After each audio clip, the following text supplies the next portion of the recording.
Hi everyone, welcome to Ecole Holt Couture.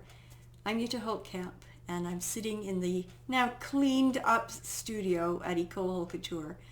I have to apologize, there are still some jobs that need to be done, but as you can see, I've progressed quite a lot from the last time that I spoke with you. So I've just finished gathering into one single place a heap of hand-drafted patterns that I created over the last 35 years before and during my involvement with the school. And that includes wedding gowns and various types of suits and costumes and other furnishings. However, they were all hastily stuffed into drawers after the fact, but I did keep most of them for reference someday, which made me think today how fortunate I was to have learned how to draft original patterns from an expert. And it also brought to light my need for a better filing system. So now we've got all the materials stored logically and in a place that I can remember. And I was taking a break from teaching this year, and it's been focused on the sort out and keeping the most useful materials for the courses. And now that it's all done, but there's still a major to-do job that needs doing, and that is cataloging our collection, all of which were items that were made by Elfriede and created by her. So we have a rough estimate of about 200 items to assess and catalog. And then what we have to decide is what are we going to keep, what are we going to deaccession. So I'm guessing that's going to take quite a lot of time. But it's an important part of our school's history and our foundation. And I'm very fortunate to have access to a professional in the field of collections to help me. So Ecole Holt Couture, School of Couture Sewing and Design, wasn't just created on an idea to share knowledge and skills regarding couture sewing skills, but it has 60 plus years of working history to back it up. Elfriede, my mother, started at a very young age sewing for fun at first, and then for her family, and then for her clients, but not without a formal education, learning her craft. So she also went through the mistakes and the trials and the agonies of disappointments, and also the victories of learning her trade. One advantage that she did have was that she had talent. As I understand it, talent is a gift that you can't be taught, but skills certainly can. So whether we end up having excellent skills in our craft and trade doesn't just depend on our effort alone. It does require talent, effort, and good information and guidance. For some fortunate individuals who have a talent, it will take them far beyond what the rest of us will ever achieve in terms of excellence and a comprehensive diversity of skills. But Elfriede was one of those gifted individuals whose creativity and her thirst for learning and experimenting and her diverse experience resulted in a huge body of work of excellence. And so she excelled in dressmaking and tailoring and in embroidery and in beading and in knitting and in crocheting. She had many other interests in her life as well, and it kept her busy her whole life, including raising a family. I don't know how she managed to do it all so well and still maintain healthy relationships. But back to dressmaking and tailoring as a profession. Those who will have the upper edge in the trade also will have pattern making skills, or said another way, they are pattern engineers. And there are, of course, businesses that specialize in pattern making for a multitude of end products. And I found such one business. Now, pardon me if I don't pronounce this correctly, but it's Elfriede Technology. And I looked at their explanation of their definition of pattern making, and it was really well said. And so although it's long-winded, I'm going to share it with you because it really gets to the crux of pattern making. Okay, so I'm going to read this because I can't remember it offhand. So it says that pattern makers and technical designers usually follow a sketch design drawing to create their technical drawings. These complex drawings contain the complete technical details and instructions that are used to convey with precision the idea into a workable product. Since companies outsource their production to outside factories, making sure that the technical package is complete and well illustrated is crucial. So technical drawings can be created manually or on a 2D or 3D computer-assisted drafting system or CAD system. Now there's pros and cons in both techniques. The quality of the pattern ultimately lays on the abilities of the pattern maker. A CAD system is just a tool like a pen and a scissor. Talent and skill are what are behind good patterns. Some good pattern makers work well with software technologies and others work better with manual tools, and that's where we fit in. So whether it's done manually or digitally, the knowledge of basic geometry is a must. Basic geometry is a must for technical designers, since pattern making is based on logic and mathematical calculations. For companies creating manual patterns, digitization is an important step in production. It allows users to save digital files of their paper patterns and modify or grade up and down the templates virtually as needed.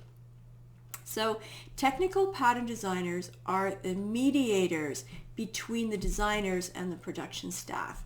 Today their responsibilities and skills vary, but in general they're involved in almost every phase of product development, including pattern making. So that's the end of their description. So pattern drafting in dressmaking, tailoring, and especially in haute couture, or said another way, high-end dressmaking, is the important link between the idea and a product. And we teach pattern drafting at Ecole Holt Couture as an integral part of the curriculum for that reason. So it begins with a sketch of the project, and ours happens to be a casual day tresses. For the reasons of complexity, it is simple in design. But if I were just to step outside of our curriculum for a minute, and someone would ask me, how would you recommend approaching pattern drafting? I would encourage them to observe the human body form from at least 3 sides or 3 faces, from the waist down to the knees for a skirt, front, back, and side. Now that doesn't depend on whether you're a male or female form. They both work, although they're different by nature. So that's what I would recommend first. Then notice the ratios between the waist circumference and the hip circumference. And then you must define where the waistline is located exactly, because it varies. And note that the hip level is not quite as evident as you first imagine, and that there's at least 2 different hip levels to take note of. There's an upper level and a lower level. Then notice the shape of from the side, derriere on or on the back as well, on a female or male forms. Just take note of it. Pay close attention. And then the shape of the belly, where it begins and ends to curve, if there is one at all. And how do the thighs relate to the hips?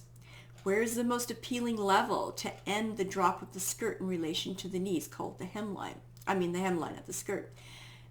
And by this time, you'll become well aware that no 2 similar bodies are identical in shape or proportion, and each dimension affects the outcome of design in relation to the body shape. A skirt is a very common garment, defined as a garment fastened around the waist and hanging down the legs, worn by women and girls, and I might add, men. The simplest skirt to draft is an A-line skirt with a seam running vertically along each side, and maybe there's one in the back too. It requires a waistband and an opening and a closure measure to get in. Now there's some debate whether an A-line or a quarter circle skirt would be the simplest to draft as a first attempt, which is a really good comparison. However, any successful circle skirt requires a bit more foundation information and understanding to create successfully. But more on that in another time. So an A-line skirt is a basic silhouette for skirts out of several to choose from. But what defines an A-line skirt is that it is fitted at the hips and gradually widens towards the hem, giving the impression of a capital letter A. So naturally it also has to be supported from the waistline. And of interest, there is no two A-line skirts that will appear to be exactly the same between varying body shapes. So I will also get into that a little bit more later. The final product also will necessarily go through several stages, from drafting to preparation of assembly and construction, fitting, important, and adjustments, and sewing through to the finishing before it can be characterized as successful. So it's not just in the pattern making, but it's the first step, or second step, after the sketch. To create the pattern, you will need to decide on the waistline where it sits exactly, because there are different areas that are of preference to people, the hip lines and the hemline. And then you also need to have the sketch of the skirt on paper for reference, and then you will need to take the appropriate measurements. And to do that, there's some guidelines that I would like to go through with you, but that's another lesson. But you use a soft tape measure with either centimeters or inches, and you only use one system, not both. There are measurements required for both horizontal and vertical levels, and then you need to record the ratios between the waist, the hips, and the hemline. And once you've recorded those measurements, then you have the information so that you can begin to draft that pattern. Now, to draft a pattern, you also need paper that is large enough to plot all the measurements in full scale, a pencil and an eraser, most important, because you make mistakes especially the first time. As you go through it, you need your measuring tape, and you need a straight edge, a long one, like a yardstick. And you also need something with a right angle on it, like a right angle triangle, 90 degrees and 40-45. And then you'll also need a surface large enough to lay out your paper in with all the edges supported at once. And so if you have these simple items and a workspace, then you're ready to go into your first draft of a skirt. Tape measure with inches or centimeters. This one has both, but we're just going to use one system. Pencil with an eraser, triangle, right angle, as long as it has this right angle on it, and straight edge. And I will see you soon, and we'll start our first pattern draft.